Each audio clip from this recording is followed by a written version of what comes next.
एक वादा किया था आपसे कि आपका साथ केवल रिजल्ट आने तक नहीं, आपकी पहली सैलरी आने तक दूंगा। उसी वादे को निभाते हुए आज इस वीडियो को लेकर आया हूँ। नमस्कार साथियों, मैं अमन गिरी आप सभी का आपके अपने YouTube channel compete and crack पे स्वागत करता हूँ। कल रात्रि में राजस्व विभाग द्वारा एक नोटिस जारी की गई, जिसके बारे में आप लोगों को जानकारी हो चुकी होगी, क्योंकि इसको मैंने अपने टेलीग्राम ग्रुप में कल रात में ही शेयर कर दिया था। लेकिन समय की व्यस्तता के कारण वीडियो नहीं बना पाया, जो वीडियो मैं अब लेके आ रहा हूँ। तो आप लोगों से रिक्वेस्ट होगा कि अगर हम आपका साथ दे रहे हैं तो आप भी अपना साथ दीजिए, और चैनल को सब्सक्राइब तो आप में से काफ़ी लोगों ने कर लिया होगा, जो नहीं किए हैं वो कर लीजिए। इससे आपका कोई नुकसान नहीं होने वाला है, इससे हमें मोटिवेशन मिलता है और उससे बड़ी बात हमारी रीच बढ़ती है, यानी कि ज़्यादा बच्चों तक वीडियो पहुंचता है। ऑथेंटिक न्यूज़ ज़्यादा जगह तक पहुंचे, ये अच्छा रहेगा। तो आप लोग सब्सक्राइब जरूर कीजिएगा, और जो सब्सक्राइब कर चुके हैं ऑलरेडी, कम से कम 2 लोगों को शेयर जरूर करें। शेयर करें अपने दोस्तों को, ताकि उन्हें भी ऑथेंटिक और रियल न्यूज़ मिलने का सोर्स मिल जाए, जो कि आज के इस डिजिटल युग में बहुत ही मुश्किल है। ठीक है, तो शेयर जरूर कीजिएगा। चलिए हम वीडियो की शुरुआत करते हैं।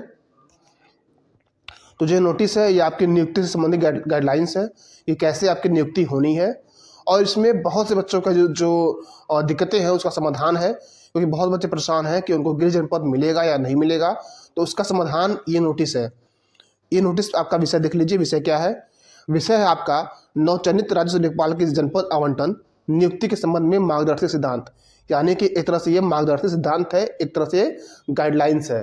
तो इसी गाइडलाइंस का यूज जो मंडलायुक्त है, जो कमिश्नरी ऑफिस में लोग हैं, वो इसी गाइडलाइंस का यूज करेंगे।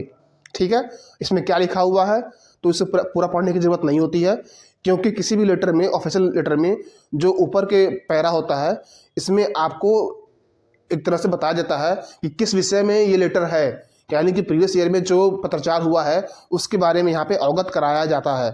ठीक है, तो इसको आपको पढ़ने की जरूरत नहीं है। आप विभाग में पहुँच जाएंगे तो इसके बारे में आपको जानकारी हो जाएगी कि पहला पैरा में क्या लिखा जाता है।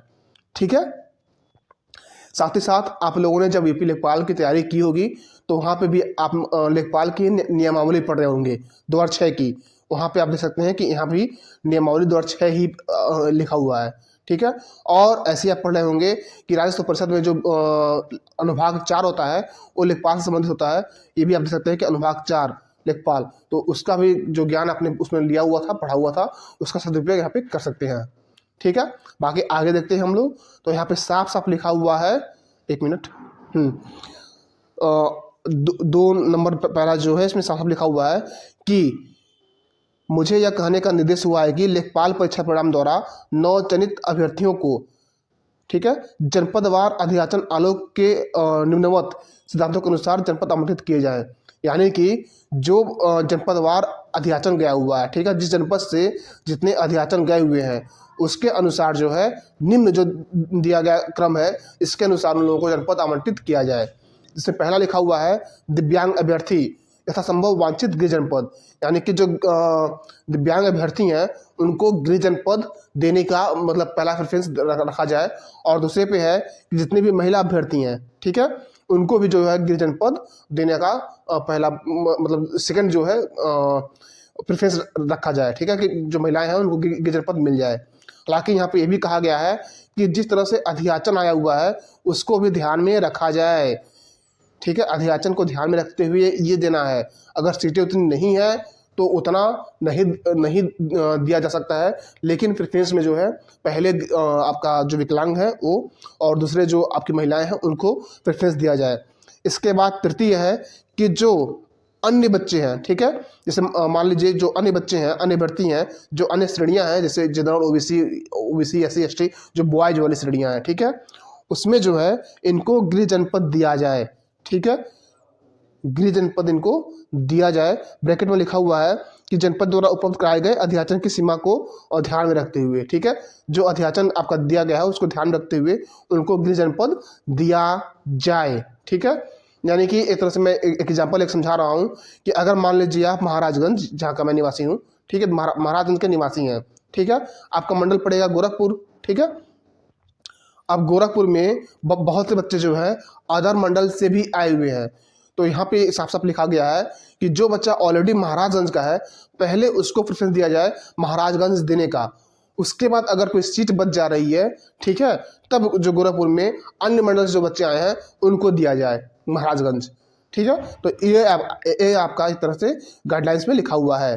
ठीक है, ये 4 पढ़ेंगे आप लोग तो इसको अच्छे से समझ जाएंगे, क्योंकि इसमें भी लिखा हुआ है कि जो अवशेष अभ्यर्थी हैं, ठीक है, उनको यथासंभव समीपवर्ती जनपद उपलब्धता के आधार पर दिया जाए। ठीक है, यानी कि जो अन्य अभ्यर्थी बच रहे हैं उनको जो है उनके समीप का जो भी जिला पड़ रहा हो उसको दिया जाए, किस आधार पर, उनकी उपलब्धता के आधार पर।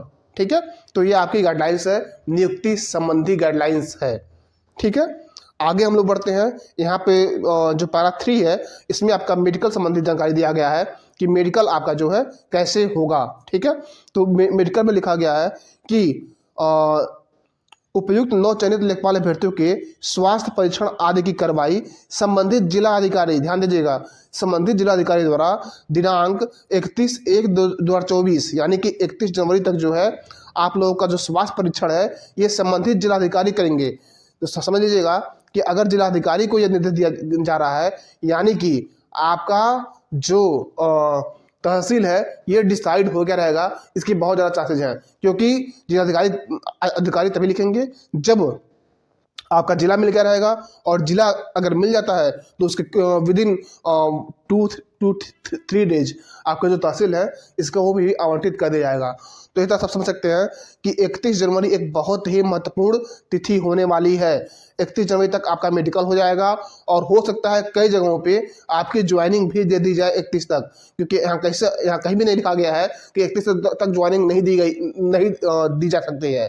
ठीक है, तो आपकी ज्वाइनिंग भी 31 तक दी जा सकती है, लेकिन मेडिकल इनको हर हाल में 31 तक करवाना ही है। तो आपको याद होगा जो मैंने डेट बोला था कि 25 जनवरी के आसपास, ठीक है, वो एक तरह से सही होती हुई दिखाई दे रही है कि आपकी नियुक्ति की प्रक्रिया शुरू हो जाएगी 31 जनवरी तक, और मैक्सिमम मैंने बोला था कि 10 फरवरी तक, ठीक है, 10 से 15 फरवरी तक। तो इस बीच में जो भी लेखपाल है जिनका प्रोविजन नहीं लगा हुआ है सबकी नियुक्ति मिल जाएगी।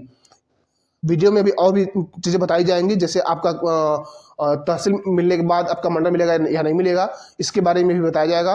उससे पहले रिक्वेस्ट करूंगा, सब्सक्राइब अगर अभी तक न किए हो तो ज़रूर कीजिएगा, और हाँ, यहाँ तक वीडियो देखे हैं तो पसंद जरूर आ रहा होगा तो लाइक करना मत भूलिएगा। जो सबसे महत्वपूर्ण पैरा है इसमें, इसको आप लोग पढ़ लीजिए, क्योंकि बहुत से बच्चे हैं कि जिले में भी कई सारे तहसील होते हैं। ठीक है, अगर दूसरा तहसील क्या मुझे अपना तहसील मिलेगा या नहीं मिलेगा, क्योंकि जो दूसरे तहसील होते हैं वो भी कम से कम 60 से 70 किलोमीटर दूर होते हैं। तो क्या इतनी दूरी पे ही मुझे मिलेगा? तो उसका आंसर है नहीं। ठीक है, आपको अपनी तहसील भी मिल सकती है, और ये इस लेटर में साफ साफ लिखा हुआ है। कहाँ पर लिखा हुआ है मैं आपको दिखा दे रहा हूँ, 1 मिनट रुकिएगा। पैरा नंबर 4 पढ़िए।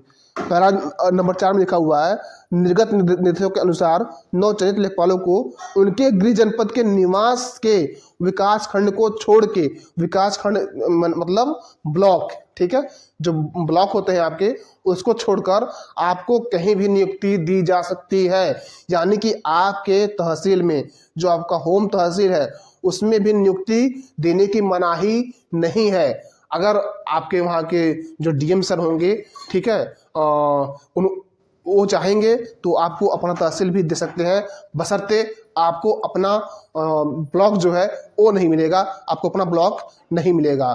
ठीक है, तो चांसेज है कि आपको तहसील भी मिल जाए, लेकिन इसकी चांसेज भी थोड़ी कम होती है। कारण ये है कि अगर किसी को तहसील दिया जाता है तब उसमें ज़्यादा ऑब्जर्वेशन करना पड़ता है कि आपका होम ब्लॉक कौन सा है, तो वहाँ पे कहीं गलती ना हो जाए, इसलिए लोग कोशिश करते हैं कि बगल का तहसील दे दें ताकि इसके बारे में सोचना ही ना पड़े। लेकिन इसकी पॉसिबिलिटी बिल्कुल है कि आपको अपना होम तहसील भी मिल जाए। ठीक है, तो इस बात से आप लोग परेशान मत होइएगा, हो सकता है कि आपको अपना तहसील मिल जाए और बगल का ब्लॉक भी मिल जाए। अगर वीडियो आपको पसंद आ रहा हो तो लाइक ज़रूर कीजिएगा और चैनल को सब्सक्राइब जरूर कीजिएगा। ठीक है, तो एक तरह से मैंने इस गाइडलाइंस के बारे में बता दिया, 31 जनवरी महत्वपूर्ण डेट है बता दिया, गृह जनपद की प्राथमिकता है बता दिया, आगे की प्रक्रिया क्या हो गई तो इसके बारे में मैंने आपको ऑलरेडी बताया हुआ है कि आगे की प्रक्रिया आपकी कमिश्नरी ऑफिस में डिस्ट्रिक्ट जो है बांटा जाएगा, वो फाइल जो है आपके डीएम ऑफिस जाएगी और वहाँ से आपका तहसील बांटा जाएगा। ठीक है, और इसकी जो सूचना है कोई सूचना नहीं आने वाली है, ऐसा आप लोग मान के चलिए। आपको जाके खुद अपने मंडल पे, ठीक है, अपने मंडल पे जो है पता करना पड़ेगा कि कब ये चीज़ें हो रही हैं। अगर आप नहीं पता करेंगे तभी आपको जानकारी मिलेगी, थोड़ी देरी से ही। बाकी इस यूट्यूब चैनल के माध्यम से आपको समय समय पे अवगत कराया जाएगा, ठीक है। सबसे महत्वपूर्ण है आप किसी टेलीग्राम ग्रुप से या फिर अपने मंडल के किसी ग्रुप से या फिर पूरे उत्तर प्रदेश के किसी ग्रुप से जुड़ जाइए जहाँ पे आपको जानकारी मिलती रहे। मेरा टेलीग्राम ग्रुप भी आपको लिंक मिल जाएगा कमेंट बॉक्स में, वहाँ भी आप लोग जुड़ सकते हैं। वहाँ पर समय समय पर जानकारी उपलब्ध करा दी जाती है। तो वीडियो पसंद आया हो तो लाइक जरूर कीजिएगा, चैनल को सब्सक्राइब करना मत भूलिएगा। मिलते हैं नेक्स्ट वीडियो में, तब तक के लिए जय हिंद, जय भारत।